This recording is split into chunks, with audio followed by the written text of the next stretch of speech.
Tilea's Troubles, Part 31. Trantio tested. A battle report. The city of Trantio, late winter, 2401 to 2402. The war between Pavona and Trantio had raged for 6 months. Now, for the first time, one of the two cities itself was directly threatened.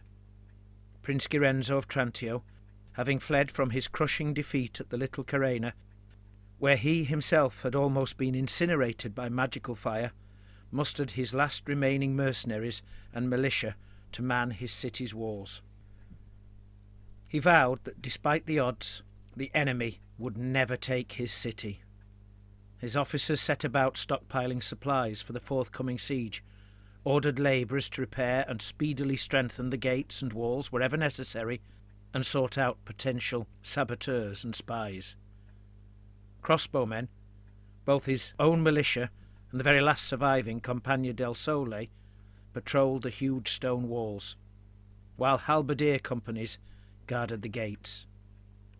Artillery pieces were hauled up earthen ramps to be emplaced upon the more solidly constructed towers. Trantio became a hive of desperate activity. Although many were frightened, some terrified, few among the populace begrudged their forced labours. When threatened with ruin, most people will toil willingly for their own defence. Duke Guidobaldo of Pavona had not rushed to pursue the defeated enemy after the battle at the Little Carena, as he had done after the previous fight at Astiano. This time he tarried until most of the reinforcements he had ordered from Pavona had arrived to swell the ranks of his victorious but battered force, greeting them as they came in to satisfy himself of their worth. As each new company passed directly in front of him and his guards, they offered a salute, the handgunners doffing their caps with a flourish, the halberdiers porting their weapons. Few of these men were new recruits, for the Duke liked to maintain a sizable standing army, having a dislike of mercenaries, and even those among the soldiers who had not seen battle before had nevertheless drilled regularly for several many years in preparation for their almost inevitable service. As the Duke approached Trantio, rather than rushing to assault the city, he busied his army with preparations. A suitably fortified camp was built, while his light troops scouted the approaches to the city, as well as a wide perimeter around the camp. He ordered the land scoured for provisions for his men, and sufficient fodder for his horses, thus preventing the foe from taking the same. Many trees were felled to fashion sufficient scaling ladders for his planned assault, although some soldiers believed this was done for show, all the better to instil fear in the Trantians, and to encourage them to yield their city and avoid the horrors of a storming. Meanwhile, the Trantians could only watch from the city, recognising the disparity in numbers, which meant their only hope lay in the employment of the walls to even the odds in the forthcoming fight. Sallying out to face the Pavonans in the field, even simply to attempt to take more supplies for their own stockpiles, would surely lead to defeat. As his siege camp was completed, Duke Guidobaldo received the rest of the reinforcements, including several much-needed artillery pieces, which had travelled more slowly from his realm than the marching soldiers. Then, when satisfied that all was ready for the assault, he sent a cloaked herald unto the gate of Trantio to issue a summons to yield. When no answer was forthcoming, friend and foe learned quickly that the Duke did not intend to blockade the city and starve the Trantians into submission, for he ordered his army to array in the fields before the southern gate. As they began to gather accordingly, his huntsmen and pistoliers moved boldly within range of the walls, as if they cared nothing for the crossbowmen and cannons upon them. Such rashness had become expected of Pavonans, perhaps because they commonly believed themselves to be the favoured servants of Mor, and that Mor was the greatest of all the gods, a theological combination which, in their eyes, clearly raised them above the other city-states in worthiness, bravery, and honour. Some of the oldest soldiers had quietly muttered that the Pavonans' rashness in war was more a consequence of the Duke's tyrannical nature both his proud faith and his occasional carelessness concerning his soldiers' lives, although they were very careful about who they allowed to hear their words. And so, equally quietly, they prayed to Myrmidia, just as they had always done before battle, secretly dedicating themselves to the goddess they believed would have much more interest in their fate, considering this was a war between civilized Tilean states and not between the living and the undead. Many of the younger soldiers' confidence had nothing to do with theology, being instead born of their recent string of victories. The promise of loot yet to be gained further lifted their spirits. All the Pavonans had put aside any niggling fears concerning the dire threat of the undead armies mustering in the north, for, due to the distance alone, that was surely something to worry about later. As the soldiers who fancied themselves strategists put it, if the evil enemy eventually did come this far south, then they would find Pavona defended by a ring of conquered cities and towns, a marchland where the worst of the fighting could take place, far from the blessed heartland of fair Pavona, where their families dwelt. As the Pavonans arrayed themselves for the assault, upon the ramparts of the southern gate, Prince Girenzo issued his final orders to his officers, and directed messengers hither and thither along the walls to further disseminate his instructions. After sternly addressing the captain in which he had the least confidence, explaining how necessity had made of him a beggar, and beggars could not be choosers, otherwise he would surely dismiss the fellow and appoint another, he ordered the last two of his surviving gentlemen-at-arms to join him, to assist removing his richly embroidered surcoat and fix his helmet into place. Hefting a broadsword, he led them along the battlements towards the southern gate. These were the men who had accompanied him from the little Carena, the rest of their company having been slain by a bloodily brutal combination of the mystical and the mundane, in the form of magical fire and iron shot.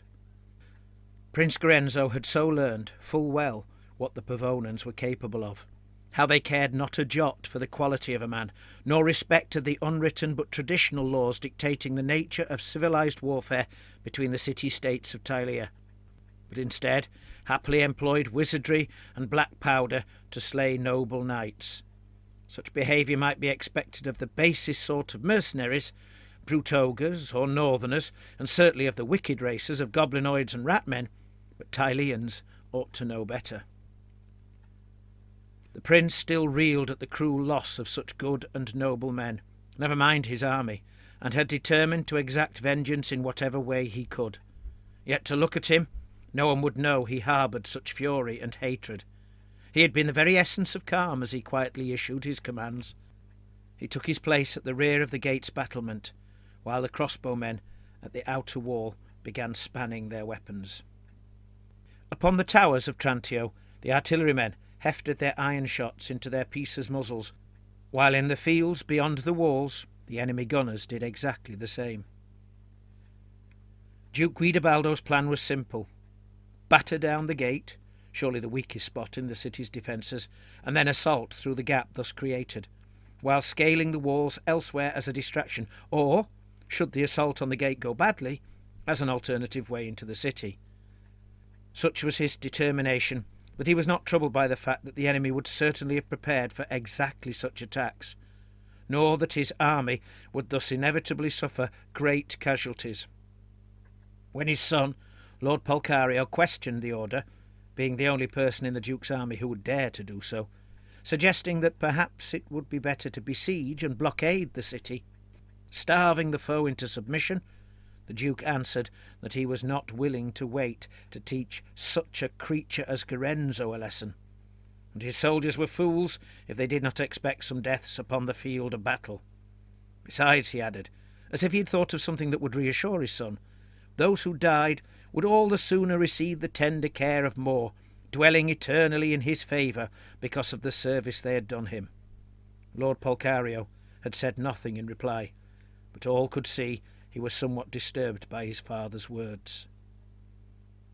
When it came to the advance, while his artillery battery was placed directly before the gate and several companies ordered directly towards it, the Duke himself and his son marched on foot with 2 regiments towards the walls to the east of the gate. He had no intention of personally joining the deadly assault through the shattered gate, but instead intended to supervise the scaling of the walls, hopefully left weakly defended by the foe's need to mass soldiers at the gate. The Duke's army now contained more than just Pavonans. Having never been fond of mercenaries, nevertheless, he had been happy to gain in whatever ways he could from his recent conquest of Astiano. Now, bolstering his blue and white liveried native soldiers, was a newly raised regiment of swordsmen, recruited from those Astianan thugs and bravi who had had no qualms about serving their tyrannical conqueror, provided they were paid. As their home was now his possession, he considered them subjects and not mercenaries. Still, he did not wholly trust them, nor considered them yet worthy of full acceptance into his army.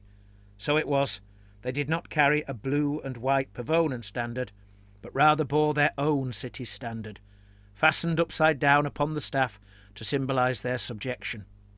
If they proved themselves worthy in battle, he had promised they would earn the right to carry the arms of Astiano in the proper manner. Among the Pavonan ranks strolled 2 wizards, one of whom had arrived with the reinforcements, originally hailing from the far distant and mysterious land of Cathay. He was a skilled wielder of fire magic, and would prove himself an asset several times in the fight to come, bathing the walls in streams of fire. It was the Pavonan wizard, however, who would be remembered for his influence on the day's events. The battle began with a thunderous volley from the Trantian artillery, which proved very effective indeed. As the roar reverberated around the walls, Duke Guidobaldo was astounded to see that 2 of his 3 great cannons had been destroyed, before even firing a shot. He had delayed his attack for more than a week so that these guns could reach him, while some of his officers became concerned that the plan had already gone badly awry, and a good number of his soldiers wondered whether this meant that neither Holy Moor nor Myrmidia favoured them. What annoyed the Duke most was that the easy loss of his guns might make him appear foolish. It certainly fuelled his hatred for the enemy, a raging emotion faintly laced with a new caution concerning the foe's abilities. The Trantian crossbowmen lining the walls failed to add much more harm to this destructive start, however, as they were frantically running from wall to wall to better position themselves to receive the ladder assaults. Somehow, the gunners on the last surviving Pavonan piece were not disheartened by the loss of their comrades, and busied themselves all the more to do what their lord presumed he needed 3 cannons to do. They sent a ball to crunch into the stones besides the wooden gate, while conjured sheets of fire spattered against the walls, causing more misery for the defenders. The Pavonans moved closer to the walls, their pistoliers firing clattering volleys at the men atop them, while crossbow bolts finally began to rain down from them. The Trantian cannons fired again. This time, one ball ploughed into the ground before the last Pavonan cannon, while the other merely clipped it.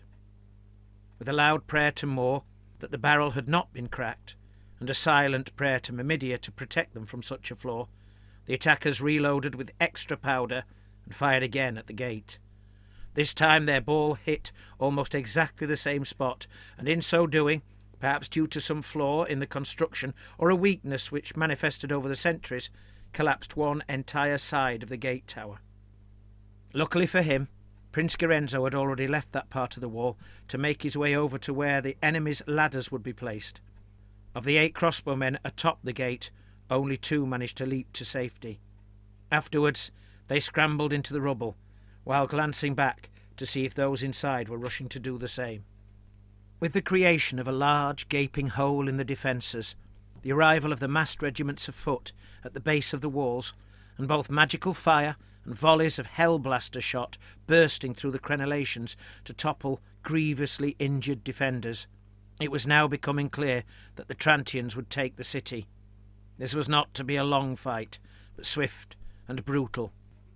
Whilst the last surviving defenders fought on as best they could, Prince Lorenzo clutched his greatsword with both hands and leapt up to stand at the parapet. Below he saw a veritable sea of blue and white-clad swordsmen setting ladders to the wall. The Duke and Lord Polcario were visible behind them, presumably because hefting ladders like labourers would disparage the height of a man in them. At last, Prince Gorenzo's pent-up rage could no longer be contained. Just as another prince might consider flight, or surrender, or at least a desperate offer of parley, he could think only of vengeance for deeds done, even for the defeat he was about to suffer. He knew his city was lost, he knew his life was forfeit, and he knew he would make the Duke pay dearly. A stream of shouted curses came pouring forth from his lips. He called the men below rogues and robbers for the taking of Astiano, vile, base men, the worst sort of scum, for the butchery of his nobles. He saw how the Duke was ordering his men onto the ladders, whilst holding his son back, so he laughed and mocked and dared either creature to face him. Already his last companion was fighting one, then two, then three of the attackers, as they poured up the ladders and over the wall. But Prince Gorenzo did not notice, so engrossed was he in insulting the two noblemen below, declaring the Duke a madman, a lunatic for thinking himself the most blessed of more, and if not that, then a liar for making such ridiculous claims. His companion now fell to the enemy's blades, yet the prince still failed to notice. He saw Duke Guidobaldo holding his son by his shoulders to speak a few words, then release him. Lord Polcario stood as if in a daze, then, with a slight nod, moved through the press of men at the foot of the wall and began ascending the ladder.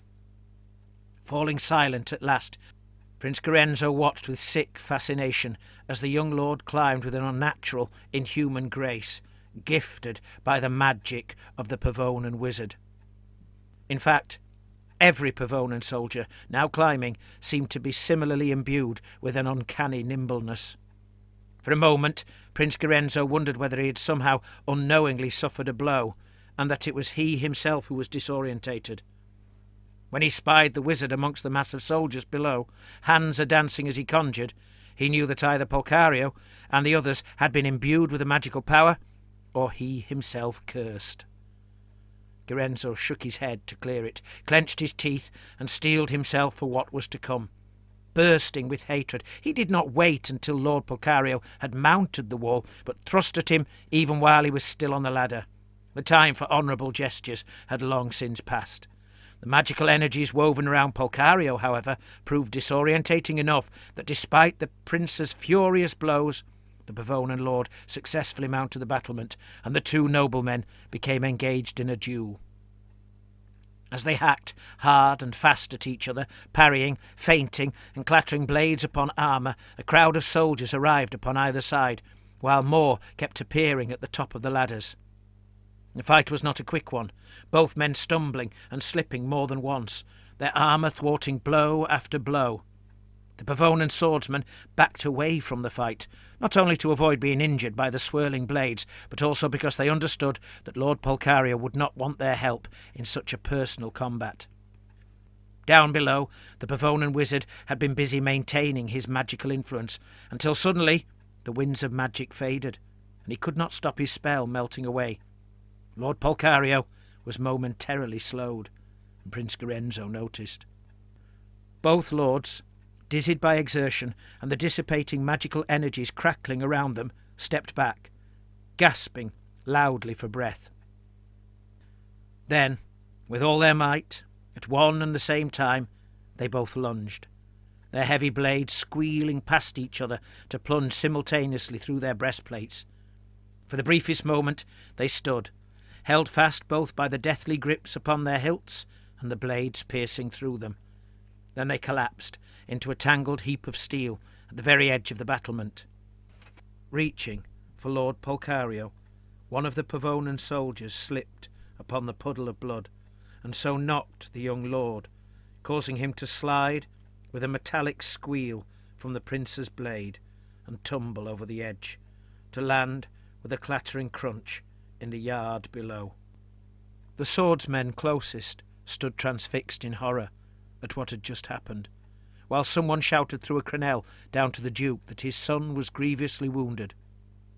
Elsewhere, The remaining defenders were fleeing the walls and running into the city streets, while Pavonan halberdiers, handgunners and swordsmen climbed ladders or clambered over the rubble. The first swordsman to reach the yard knelt down to lift Polcario's head and remove his helm. Looking into the young lord's eyes, he said only one word: "Dead."